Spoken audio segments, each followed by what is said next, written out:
Dzień dobry. Assalamu alaikum. Ciao. Konnichiwa. Bonjour. Good morning. Good morning. Good morning. Good morning. It's Ken and 10. How are you today? Ken at 10. Morning. Morning. If you haven't been here before, thanks for coming along. If you've come back, well, thanks for joining us yet again. We are James Alexander, estate agents. We're based in Southwest London, SW16 to be precise, and we broadcast daily at 10 a.m. Hence, Ken at 10. How are you today? Hope you're doing well. Today it is a little bit overcast, but a little bit warmer as well and a little bit brighter. And we're all looking forward to the big day tomorrow. What's going to happen? What's Rishi going to do?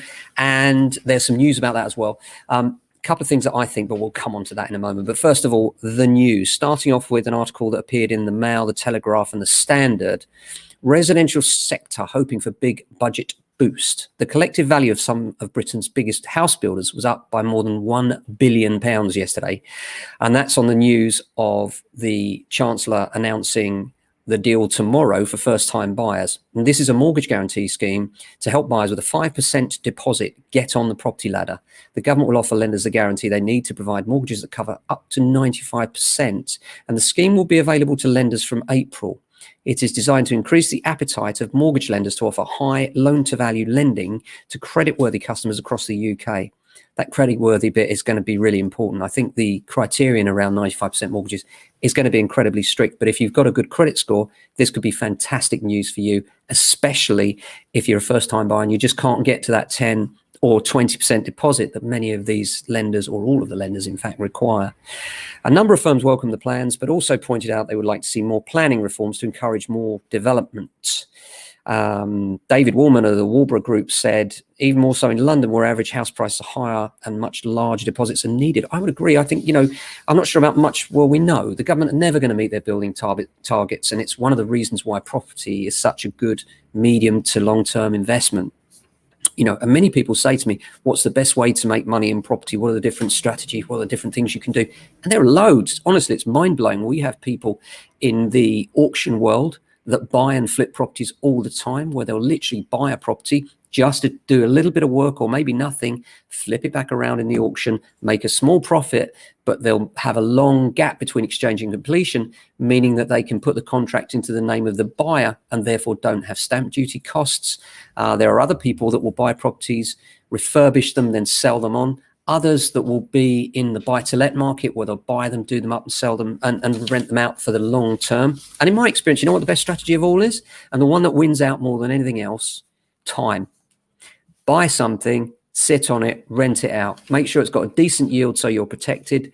And in my experience, in the medium to long term, you'll never go wrong. You can try and beat the market and be clever and try and second guess what's going to happen in the budget or anything else, but you may be wrong. Often people are. We don't know. On the one hand, we got this fantastic stimulus coming out from the stamp duty deadline probably being extended, and great news for first-time buyers. I'm delighted for first-time buyers. For me, they're the key to the broader market being sensible, because if first-time buyers can't buy the flat, and by the way, lots of people in flats struggling at the moment, wanting to get to that garden, especially since lockdown, and that'd be a great release for them. The first-time buyers that didn't think they could afford to buy, all of a sudden incentivized by the chance to buy.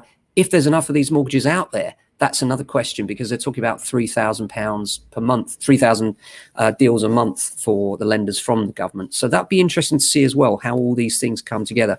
Quite excited to see it. On the flip side of that, capital gains tax. What do we expect to happen?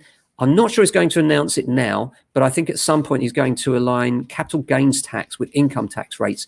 And this would be very bad news if you're a buy-to-let investor, or indeed an investor in property, and you want to sell on and it's not your principal home. Your principal home, of course, is free from tax. So if you think of selling the place where you live, no problem at all. There is no tax to pay. One of the most fantastic things about the UK market, and one of the reasons why, again, long-term ownership is so successful, because you can buy it, hold it, improve it, and when you come to sell, there is no tax to pay whatsoever, apart from, of course, the dreaded stamp duty. And at the moment, you even get out of that one. So exciting times. We're really looking forward to seeing what happens tomorrow. Of course, as you could expect, we'll be back tomorrow explaining what we think the budget means. What I suspect will happen is he'll be the bearer of good news, very little bad, because he won't want to upset the markets. I think at the moment, we're still in the pandemic. Things are looking good. Rishi, I think, has probably got an eye on another seat in government, i.e. as Prime Minister.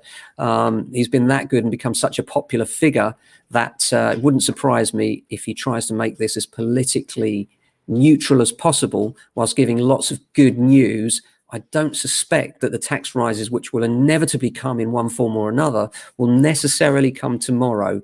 We'll see. This is what the experts say. The tax experts suggest the widely expected reform of capital gains is unlikely to be announced in tomorrow's budget, at least partly because of Rishi Sunak's political ambitions. That's exactly what I think, actually. Nimesh Shah of tax advisory firm Blick Rothenberg, in a contribution to Knight Frank's budget preview, says controversial changes are likely to be ducked by Sunak tomorrow, as he wants the budget statement to focus on support for the economy while the coronavirus pandemic continues. And that's broadly how we see it too. So be really interesting. We'll be looking out for it and looking out for you to see what it means for you. If you have any questions, as always, please do DM us, like and share the videos, and we'll do our best to bring you what it might mean for the wider market. That's it for Ken at 10 today. Hope you have a fantastic day. Look after yourselves and your families, and looking forward to Budget Day tomorrow. Stay safe and well.